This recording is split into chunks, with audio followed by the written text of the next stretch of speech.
बौद्ध भारत चैनल में आप सभी का बहुत बहुत स्वागत है। सभी भाइयों को सप्रेम जय भीम, नमो बुद्धा। थेर गाथा का 60वां निपात, 33वां वर्ग। इसमें पहले थेर हैं महामोगलान। महामोगलान की कथा भी सारपुत्र की कथा में आई है। प्रवज्जा से एक सप्ताह बाद महामोगलान अरहंत पद को प्राप्त हुए और रिद्धि बल प्राप्त भगवान के शिष्यों में सर्वश्रेष्ठ हुए। कई अवसरों पर प्रकट किए गए मोगलान स्थविर के विचारों को यहाँ पर उदाहरण के रूप में दिया गया है। भिक्षुओं को दिया गया उपदेश। अरण्य में रहते हुए भिक्षा से जीविका करते हुए पात्र में मिले भोजन से तृप्त हो अंत काया में समाहित हो हम मृत्यु सेना का ध्वंस करें। अरण्यक हो, पिंडपातिक हो, पात्र में पड़े भोजन में संतुष्ट हो, हम मृत्यु सेना को वैसे ही हिला दें जैसा कि हाथी सरकंडों के बने घर को। वृक्षों के नीचे रहते हुए उद्योगी हो, पात्र में पड़े भोजन में रत, अंत काया में समाहित हो, हम मृत्यु सेना का ध्वंस करें। वृक्ष के नीचे रहते हुए प्रगतिशील हो, पात्र में मिले भोजन से संतुष्ट हो, हम मार सेना को वैसे ही हिला दें जैसे हाथी सरकंडों के बने मकान को हिला देता है। मोगलान को प्रलोभन देने वाली एक वेश्या पर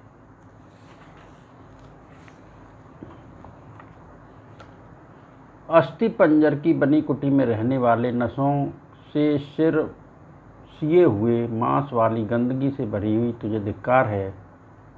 तू दूसरे के शरीर की इच्छा करती है।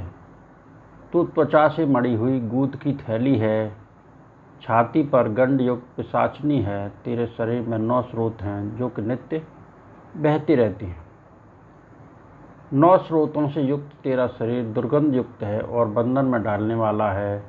तुझे भिक्षु वैसे ही त्याग देता है जैसे कि स्वच्छता की कामना करने वाला मैले को। यदि लोग तुझको वैसा ही जानेंगे जैसा कि मैं तुझे जानता हूँ तो वे तुझे वैसे ही दूर करेंगे जैसे कि लोग वर्षा के समय मैला भरे स्थल को।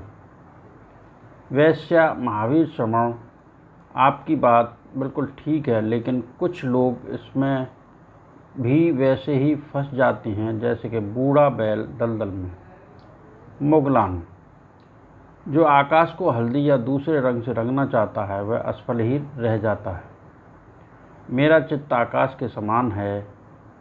मेरा मन अंतर में सुसमाहित है। पाप चित्ते मुझे प्रलोभन न दे। पतंगे की तरह आग में न कूद। इस चित्रित शरीर को देखो जो वर्णों से युक्त, फूला, पीड़ित तथा अनेक संकल्पों से युक्त है, जिसकी स्थिति अनित्य है। इस विचित्र रूप को देखो जो हाड़ मांस से ढका हुआ है और मणिकुंडल तथा कपड़ों के कारण सुंदर दिखाई पड़ता है।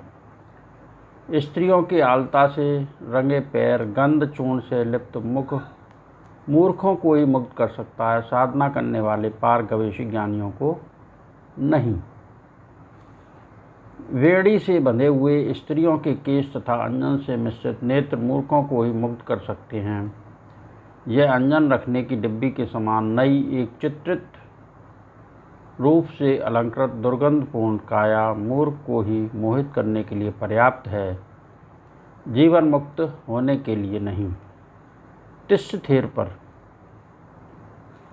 शिकारी मृग के लिए जाल बिछाकर रखता है। मृग आहार खाकर बिछे जाल को फाड़कर चला जाता है। शिकारी रोता रह जाता है। मृग के लिए बिछाए गए जाल को फटा हुआ देख मूर्ख शिकारी सोच कर रह जाता है और हिरण अपना आहार खाकर अपने निवास को चला जाता है। मिगार माता के प्रसाद को रिद्धि बल से हिलाने पर कई गुणों से संपन्न सारपुत्र का जिस समय पर निर्वाण हुआ उस समय डर पैदा हुआ और रोमांस उत्पन्न हुआ। एक भिक्षु पर निश्चित रूप से संस्कार अनित्य है। उत्पन्न होना, नष्ट होना उनका धर्म है। वे उत्पन्न हो निर्जरा को प्राप्त होते हैं। उनका शांत हो जाना ही निर्वाण सुख है। जो साधक 5 स्कंदों को मैं मेरा करके नहीं समझता, पराया समझकर आसक्ति से रहित होता है, वह बाल के सिरे को चीरने वाले तीर की तरह गंभीर तत्व को समझ जाता है।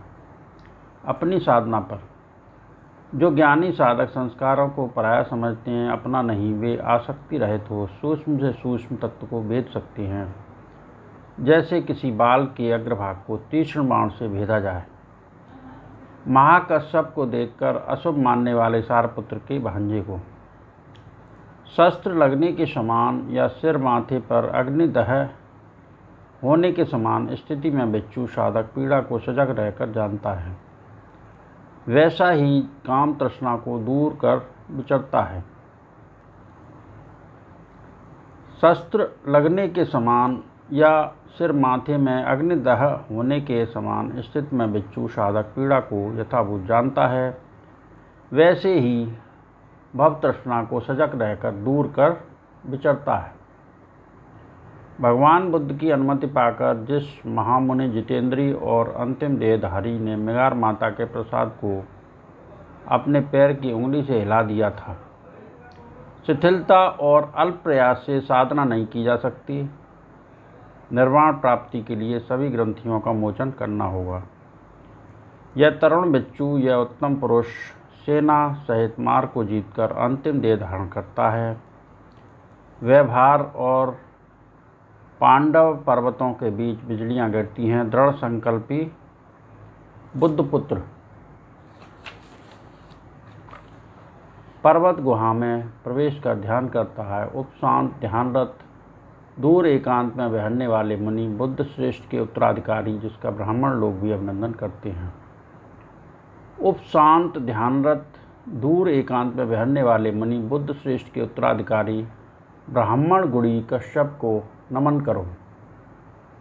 सारपुत्र की प्रशंसा में जो 100 बार मनुष्यों में वेदज्ञ श्रोत्रिय ब्राह्मण कुल में उत्पन्न हो, वह तीनों वेदों में पारंगत हो, अध्यापन करे तो भी उसकी वंदना का मूल महाकाश्यप की वंदना की तुलना में 16 कलाओं में से एक कला के बराबर भी नहीं है। सारपुत्र द्वारा महामोगलान की प्रशंसा। वह भोजन के समय से पहले 8 प्रकार के विमोक्ष की अनुभूति आरंभ से अंत तक करने के बाद ही भिक्षा के लिए जाता है। ब्राह्मण ऐसे भिक्षु पर आक्षेप न कर, अपना अनर्थ न कर, अचल अरहंत के प्रति अपना मन प्रसन्न रख, शीघ्र अंजलिबद्ध हो, उसकी वंदना कर, अपने मस्तिष्क को विपत्ति में न डाल। पीठल नामक असंयमी भिक्षु पर जो संसार में व्यस्त रहता है, वह सद्धर्म को नहीं देखता, वह अधोगामी मिथ्या कुमार का अनुसरण करता है। वह गूथ मल लिप्त कृमि की तरह संस्कारों में मूर्छित है और लाभ सत्कार में आसक्त है। अंत में वह अंगुलियां चाटता हुआ खाली हाथ ही जाता है। इसी तरह तुच्छ पोटिल जाता है। यह देखो आते हुए प्रिय दर्शन सारपुत्र को, जो रूप काय और नाम काय दोनों दृष्टियों से विमुक्त अंतर में सुसमाहित है। वे सारपुत्र तृष्णा रूपी तीर से रहित हैं, सभी बंधनों से मुक्त हैं, 3 विद्याओं से युक्त हैं, जन्म मरण को त्याग चुके हैं, मनुष्यों के दक्षिणार्ह हैं और अनुत्तर पुण्य के क्षेत्र हैं। सारपुत्र द्वारा मोगलान की प्रशंसा। देखो, ये बहुत से रिद्धिमान और यशस्वी देव आए हैं। ये 10 सहस्र सभी ब्रह्म पुरोहित देव हैं। ये खड़े हुए अंजलिबद्ध हो मोगलान को इस प्रकार नमस्कार करते हैं। श्रेष्ठ पुरुष आपको नमस्कार, उत्तम पुरुष आपको नमस्कार, आप अनाश्रव दक्षिणार्ह हैं। आप मनुष्य और देवताओं से पूजित हैं, जन्म और मरण से मुक्त हैं। जैसे कमल पानी में रहते हुए भी उसके साथ लिप्त नहीं होता, वैसे ही आप संस्कारों में अलिप्त हैं। जो ब्रह्मा की तरह मुहूर्त भर भी सहस्र प्रकार से संसार को जानता है, जो रिद्धि में निपुण, मृत्यु और जन्म जानता है, उस भिक्षु को देवता देखता है। भिक्षु सारपुत्र प्रज्ञाशील और संयम में पारंगत हैं और सर्वोत्तम है, लेकिन 7 करोड़ अंतर भावनाओं के निर्माण में विकुर्बन रिद्धि, अपना रूप छोड़कर दूसरे रूप में प्रकट होना, मैं ही कुशल हूँ, मैं ही निपुण हूँ। मोगलान गोत्र में उत्पन्न मैं अनासक्त बुद्ध के शासन में समाधि और विद्या और पारमिता की निपुणता में पूर्णता को प्राप्त हूँ। समाहित इंद्रिय वाला हो। धीर ने वासनाओं को वैसे ही समूल नष्ट किया है जैसे कि हाथी पुराने रस्सी को। मैंने शास्त्रा की सेवा की है, बुद्ध शासन को पूरा किया है, भारी बोझा को उतार दिया है और भव नेत्र तृष्णा को समूल नष्ट किया है। जिस अर्थ के लिए घर से बेघर हो प्रवज्जित हुआ, मैंने उस अर्थ को सभी बंधनों के क्षय को प्राप्त किया। विदुर नामक श्रावक और श्रेष्ठ ककुसंत को बाधा पहुंचा कर तुझे क्या मिला? अरे दुष्ट मार, तू जिस नरक में पका था वह कैसा है? वहाँ लोहे के 100 बर्छे थे और वे सब महाभयंकर और दुखदायी थे। अरे दुष्ट मार, विधुर श्रावक और श्रेष्ठ ककुसंत को बाधा पहुंचाकर तुझे क्या मिला? तू जिस नरक में पका था वह कैसा है? वह बुद्ध का श्रावक है जो इस बात को जानता है। पापी मार, तुम इस भिक्षु को बाधा पहुंचाकर दुख को प्राप्त करोगे। महासमुद्र के मध्य कल्प पर्यंत स्थिर रहने वाले कुछ विमान भवन हैं जो दूर से वैदूर्य वर्ण वाले सुंदर दिखाई देते हैं, परंतु उनमें दिन रात भयंकर अग्नि प्रज्वलित रहती है। फिर भी वहाँ नाना वर्णों वाली पृथक पृथक अप्सराएं नाचती रहती हैं।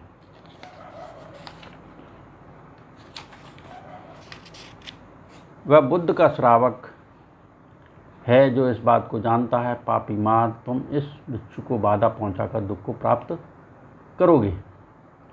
बुद्ध की स्वीकृति पाकर भिक्षु संघ को देखते हुए जिसने मृगार माता का भवन अपने पैर की उंगली से हिला दिया हो, वह बुद्ध का श्रावक है जो इस बात को जानता है। पापी मार, तुम इस भिक्षु को बाधा पहुंचाकर दुख को प्राप्त करोगे। रिद्धि बल युक्त हो जिसने वैजयंत प्रसाद को पैर की उंगली से हिलाकर देवताओं में भय उत्पन्न किया, वह बुद्ध का श्रावक है जो इस बात को जानता है। पापी मार, तुम इस भिक्षु को बाधा पहुंचाकर दुख को प्राप्त करोगे। वैजयंत प्रसाद में जिसने शक्र से यह सवाल पूछा था कि क्या आयुष्मान तुम तृष्णा के विनाश और मुक्ति को जानते हो, तब शक्र ने यथार्थ रूप में उस प्रश्न का उत्तर दिया था। वह बुद्ध का श्रावक है जो इस बात को जानता है। पापी मार, तुम इस भिक्षु की बाधा पहुंचाकर दुख को प्राप्त करोगे। सुधर्मा सभा में खड़े होकर जिसने ब्रह्मा से यह पूछा कि आयुष्मान, क्या आज भी तुम्हारी वही दृष्टि है जो पहले थी? क्या ब्रह्मलोक के प्रकाश को कम होते देखते हो? ब्रह्मा ने उस प्रश्न का यथार्थ रूप से उत्तर देते हुए कहा कि मित्र, अब मेरी वही दृष्टि नहीं है जो पहले थी। मैं ब्रह्मलोक के प्रकाश को कम होते देखता हूँ। आज मैं इस कथन को असत्य मानता हूँ कि मैं नित्य हूँ और मैं शाश्वत हूँ, सदोष मानता हूँ। वह बुद्ध श्रावक है जो इस बात को जानता है। पापी मार, तुम इस भिक्षु को बाधा पहुंचाकर दुख को प्राप्त करोगे। जिसने मुक्ति पाने के बाद ही महामेरु शिखर पर जाकर पूर्व विदेहों के वन को और वहाँ की भूमि पर रहने वाले लोगों को देखा है, वह बुद्ध का श्रावक है जो इस बात को जानता है। पापी मार, तुम इस भिक्षु को बाधा पहुंचाकर दुख को प्राप्त करोगे।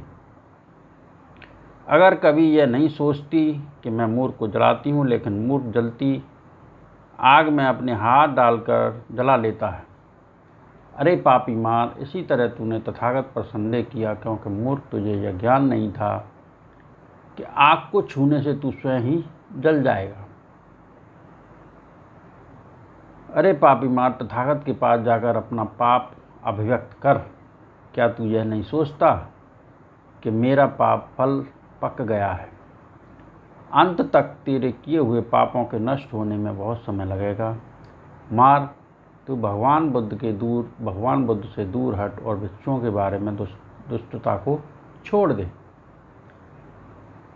हे भिक्षु, इस प्रकार पापी मार को भेष कलावन में डाला गया था। वहाँ उसे डराया और धमकाया गया था। उससे विधित होकर वह दुष्ट वहीं लुप्त हो गया। आज मैंने महामोगलान के उदार कहे, उनके प्रताप से सबका मंगल हो, सबका भला हो, सबका कल्याण हो, संसार के सारे प्राणी सुखी रहें, सुखी रहें, सुखी रहें। सबका भला हो, सबका मंगल हो, सबका कल्याण हो, सबकी स्वस्थ हो, सबके दुखड़े दूर हों, सभी सुखी हों, सभी सुखी हों, सभी सुखी हों। साधु साधु साधु।